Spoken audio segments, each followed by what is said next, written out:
ਅਗਲੀ ਖਬਰ ਦੇ ਵੱਲ ਵਧੀਏ ਸ਼ਰਮਾ ਜੀ ਤੇ ਰੁੱਖ ਕਰੀਏ ਮਹਾਰਾਸ਼ਟਰ ਦਾ। ਮਹਾਰਾਸ਼ਟਰ ਦੇ ਵਿੱਚੋਂ ਇੱਕ ਬੜੀ ਮੰਦਭਾਗੀ ਖਬਰ ਸੁਣਨ ਦੇ ਵਿੱਚ ਆ ਰਹੀ ਹੈ ਕਿ 3 ਸਿੱਖ ਨੌਜਵਾਨਾਂ ਦੇ ਨਾਲ ਕੁੱਟਮਾਰ ਕੀਤੀ ਗਈ ਹੈ ਤੇ ਇਸ ਕੁੱਟਮਾਰ ਦੇ ਵਿੱਚ ਇੱਕ ਨੌਜਵਾਨ ਦੀ ਮੌਤ ਹੋਣ ਬਾਰੇ ਵੀ ਖਬਰ ਹੈ ਜੀ।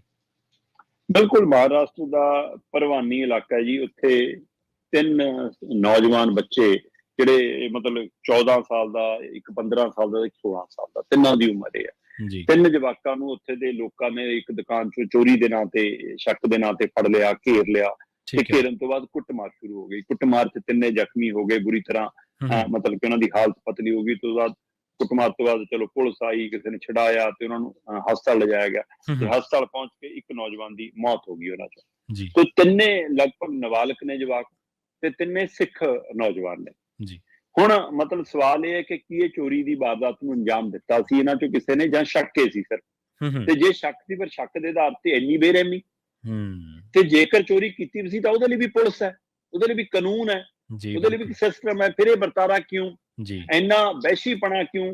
ਜੇਕਰ ਇਹ ਕੀ ਉੱਥੋਂ ਦੇ ਮਰਾਠੀ ਹੁੰਦੇ ਫਿਰ ਵੀ ਉਹ ਇਸੇ ਤਰ੍ਹਾਂ ਕਰਦੇ? ਕੀ ਇਹ ਸਿੱਖ ਹੋਣ ਕਾਰਨ, ਬਾਹਰੀ ਖੇਤਰ ਤੋਂ ਹੋਣ ਕਾਰਨ ਇਸ ਲਈ ਇਹਨਾਂ ਦਾ ਇਹ ਵਰਤਾਰਾ ਹੋਇਆ? ਇਹ ਵੀ ਇੱਕ ਸਵਾਲ ਖੜਾ ਹੋ ਰਿਹਾ ਕਿ ਕੀ ਇਹ ਉਹੀ ਜੀ ਕੋਈ ਭਾਵਨਾ ਵੀ ਉਹਦੇ ਅੰਦਰ ਆਈ ਕਿ ਹਾਂ ਮਤਲਬ ਕਿ ਇਹ ਤਾਂ ਜੀ ਸਾਡੇ ਨਹੀਂ ਹੈਗੇ ਜਾਂ ਸਿੱਖ ਨੇ ਜੀ ਤਾਂ ਐ ਨੇ? ਕੀ ਹੈ ਜਾਂ ਜਦੋਂ ਕਿ ਮਹਾਰਾਸ਼ਟਰ ਔਰ ਸਿੱਖ ਭਾਈਚਾਰੇ 'ਚ ਆਪਸ ਵਿੱਚ ਇੱਕ ਚੰਗਾ ਗੂੜਾ ਰਿਸ਼ਤਾ ਵੀ ਹੈ।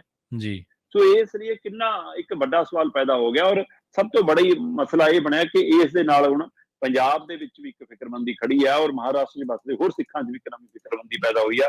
ਸ਼੍ਰੋਮਣੀ ਕਮੇਟੀ ਨੇ ਬਕਾਇਦਾ ਮਹਾਰਾਸ਼ਟਰ ਨੂੰ ਵੀ, ਕੇਂਦਰ ਨੂੰ ਅਪੀਲ ਕੀਤੀ ਆ ਕਿ ਇਹੋ ਜਿਹੇ ਮਸਲਿਆਂ ਤੇ ਗੌਰ ਕਰੋ ਤੇ ਤੁਰੰਤ ਕਾਰਵਾਈ ਕਰੋ। ਉਧਰ ਪੁਲਿਸ ਨੇ ਜਾਣਕਾਰੀ ਭੇਜੀ ਆ ਕਿ ਜੀ ਅਸੀਂ 9 ਲੋਕਾਂ ਨੂੰ ਗ੍ਰਿਫਤਾਰ ਕਰ ਲਿਆ ਹੈ। ਉਹਨਾਂ ਨੂੰ ਗ੍ਰਿਫਤਾਰ ਕਰਕੇ ਉਹਨਾਂ ਦਾ 4 ਦਿਨ ਦਾ ਰਿਮਾਂਡ ਵੀ ਲੈ ਲਿਆ। ਅਸੀਂ ਦੋਸ਼ੀਆਂ ਨੂੰ ਬਖਸ਼ਾਂਗੇ ਨਹੀਂ।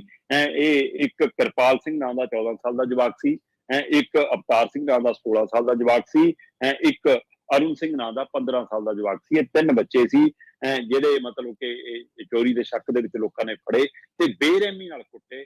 ਤੇ ਜਦੋਂ ਕੁੱਟੇ ਤਾਂ ਉਹਨਾਂ ਦੇ ਵਿੱਚੋਂ ਇੱਕ ਨੌਜਵਾਨ ਦੀ ਮਤਲਬ ਕਿ ਮੌਤ ਹੋ ਗਈ ਹਸਪਤਾਲ ਲਿਜਾ ਕੇ। ਤੇ ਹੁਣ ਉਹਦੇ ਆਧਾਰ ਦੇ ਉੱਤੇ 9 ਬੰਦੇ ਫੜੇ ਨੇ ਜੀ ਤੇ ਉਹਨਾਂ ਦੇ 4 ਦਿਨ ਦਾ ਪੁਲਿਸ ਰਿਮਾਂਡ ਵੀ ਲਿਆ।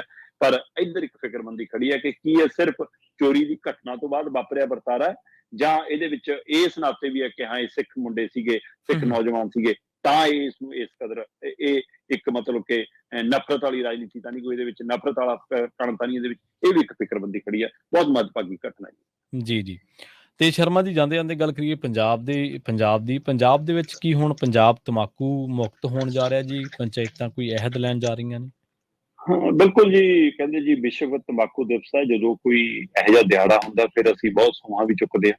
ਹਾਂ ਇਹ ਪਹਿਲਾਂ ਵੀ ਕਈ ਵਰਤਾਰੇ ਹੋ ਚੁੱਕੇ ਨੇ ਨਸ਼ਾ ਮੁਕਤ ਦੇ, ਹਨਾ, ਜਾਂ ਜੀ ਪਾਣੀ ਬਚਾਉਣ ਦੇ ਜਾਂ ਧੀਆਂ ਬਚਾਉਣ ਦੇ। ਇਹੋ ਜਿਹੇ ਪਹਿਲਾਂ ਵੀ ਸਹੁੰ ਚੁੱਕ ਸਮਾਗਮ ਕਈ ਵਾਰ ਹੋ ਜਾਂਦੇ ਨੇ। ਹੁਣ ਉਹ ਇੱਕ ਡਰਾਮਾ ਸਾਬਤ ਹੋਏਗਾ ਜਾਂ ਸੱਚਮੁੱਚ ਹਕੀਕਤ ਹੋਏਗੀ?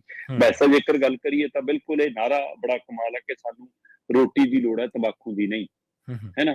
ਇਸ ਨਾਰੇ ਦੇ ਤਹਿਤ ਪੰਜਾਬ ਦੀਆਂ ਸਾਰੀਆਂ ਪੰਚਾਇਤਾਂ ਨੂੰ ਮਤਲਬ ਕਿ ਅਪਰੋਚ ਕੀਤੀ ਗਈ ਹੈ ਸਰਕਾਰ ਵੱਲੋਂ, ਸਿਹਤ ਵਿਭਾਗ ਵੱਲੋਂ ਕਿ ਤੁਸੀਂ ਇਸ ਤਹਿਤ ਇੱਕ ਅਹਿਦ ਲਓ, ਇਸ ਤਹਿਤ ਇੱਕ ਸਹੁੰ ਚੁੱਕੋ ਕਿ ਅਸੀਂ ਆਪਣੇ ਪਿੰਡ ਦੀ ਹੱਦ ਦੇ ਵਿੱਚ ਤੰਬਾਕੂ ਨਹੀਂ ਵਿਕਣ ਦਿਆਂਗੇ ਜੀ, ਹੈ ਨਾ। ਚਾਹੇ ਉਹ ਕਿਸੇ ਰੂਪ ਦੇ ਵਿੱਚ ਵੀ ਹੈ, ਚਾਹੇ ਉਹ ਬੀੜੀ ਸਿਗਰਟ ਦੇ ਰੂਪ 'ਚ ਹੈ, ਚਾਹੇ ਉਹ ਪੁੜੀਆਂ ਥੈਲੀਆਂ ਕਿਸੇ ਗੁਟਕੇ ਦੇ ਖੈਣੀ ਦੇ ਰੂਪ 'ਚ ਹੈ, ਚਾਹੇ ਉਹ ਜਰਦੇ ਦੇ ਰੂਪ 'ਚ ਹੈ, ਕਿਸੇ ਵੀ ਰੂਪ 'ਚ ਜਿਹੜਾ ਤੰਬਾਕੂ ਉਹ ਨਹੀਂ ਵਿਕਣ ਦਿਆਂਗੇ। ਸੋ ਇਹਦਾ ਅਹਿਦ ਹੈ ਬਕਾਇਦਾ ਤੌਰ ਤੇ 31 ਮਈ ਤੋਂ ਲੈ ਕੇ 31 ਜੁਲਾਈ ਤੱਕ ਇਹ 2 ਮਹੀਨੇ ਪੰਜਾਬ 'ਚ ਇੱਕ ਮੁਹਿੰਮ ਚੱਲਣੀ ਹੈ। ਕਹਿੰਦੇ ਸਾਰੀਆਂ 13,000 ਤੋਂ ਵੱਧ ਪੰਚਾਇਤਾਂ ਇਸ ਮਸਲੇ ਤੇ ਪਹਿਲ ਕਦਮੀ ਕਰਨਗੀਆਂ।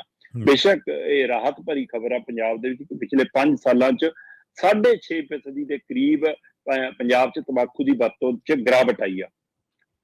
ਪਿਛਲੇ 5 ਸਾਲਾਂ ਦੇ ਵਿੱਚ ਇਹ 19% ਤੋਂ ਵੱਧ ਸੀ ਪੰਜਾਬ 'ਚ, ਹੁਣ ਇਹ ਕਰੀਬ 12% ਦੇ ਕਰੀਬ ਆ ਗਿਆ। ਸੋ ਇਸ ਲਈ ਇਹਦੇ ਵਿੱਚ 6.5% ਦੀ ਗਿਰਾਵਟ ਆਈ ਹੈ। ਸੋ ਇਸ ਲਈ ਕਿ ਚੰਗੀ ਪਹਿਲ ਕਦਮੀ ਵੀ ਹੈ ਕਿ ਇੱਥੇ ਤੰਬਾਕੂ ਦੀ ਵਰਤੋਂ ਘਟੀ ਆ ਪਹਿਲਾਂ ਦੇ ਮੁਕਾਬਲੇ। ਪਰ ਇਹ ਅੰਕੜੇ ਨੇ ਕਿ ਹਕੀਕਤ 'ਚ ਘਟੀ ਆ।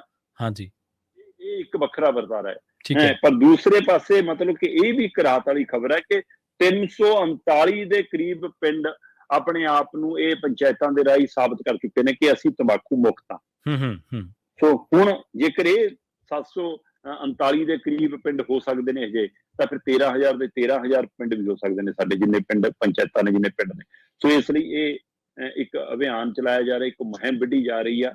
ਤੇ ਹੁਣ ਇਹ ਦੇਖਦੇ ਹਾਂ ਕਿ ਕੀ ਇਹ ਵਿਸ਼ਵ ਤੰਬਾਕੂ ਦਿਵਸ ਤੇ ਇੱਕ ਸਿਰਫ ਸੋਸ਼ਲ ਮੀਡੀਆ ਤੇ ਚੱਲਣ ਵਾਲੀਆਂ ਵੀਡੀਓ ਬਣ ਕੇ ਰਹਿ ਜਾਣਗੀਆਂ, ਕਲਿੱਪ ਬਣ ਕੇ ਰਹਿ ਜਾਣਗੇ, ਜਾਂ ਸੱਚਮੁੱਚ ਪੰਜਾਬ ਤੰਬਾਕੂ ਮੁਕਤ ਹੋਊਗਾ।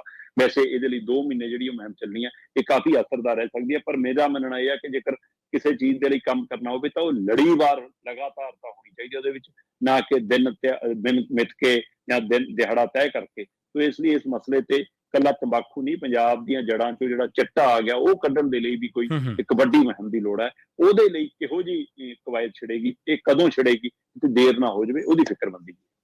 ਜੀ ਬਿਲਕੁਲ, ਇਹ ਇਕੱਲੀ ਇਸ ਅਲਾਮਤ ਦੀ ਜੜ ਪੁੱਟਣ ਦੀ ਲੋੜ, ਜਿਹੜੀਆਂ ਵੱਡੀਆਂ ਅਲਾਮਤਾਂ ਨੇ, ਜਿਹੜਾ ਪੰਜਾਬ ਦੇ ਵਿੱਚ ਨਸ਼ਾ ਅੰਤਰਰਾਸ਼ਟਰੀ ਸਰਹੱਦਾਂ ਤੋਂ ਆਉਂਦਾ ਜਾਂ ਹੋਰ ਤਰੀਕੇ ਨਾਲ ਆਉਂਦਾ, ਉਹਨੂੰ ਵੀ ਰੋਕਣ ਦੀ ਲੋੜ ਆ। ਆਪਾਂ ਦੇਖਦੇ ਹਾਂ ਹਰ ਰੋਜ਼ ਹੀ ਹੁਣ ਵੀ ਨਸ਼ੇ ਦੇ ਵਿੱਚ ਟੱਲੀ ਹੋਏ ਨੌਜਵਾਨਾਂ ਦੀਆਂ ਵੀਡੀਓਜ਼ ਆਪਾਂ ਹਲੇ ਵੀ ਦੇਖਦੇ ਹਾਂ।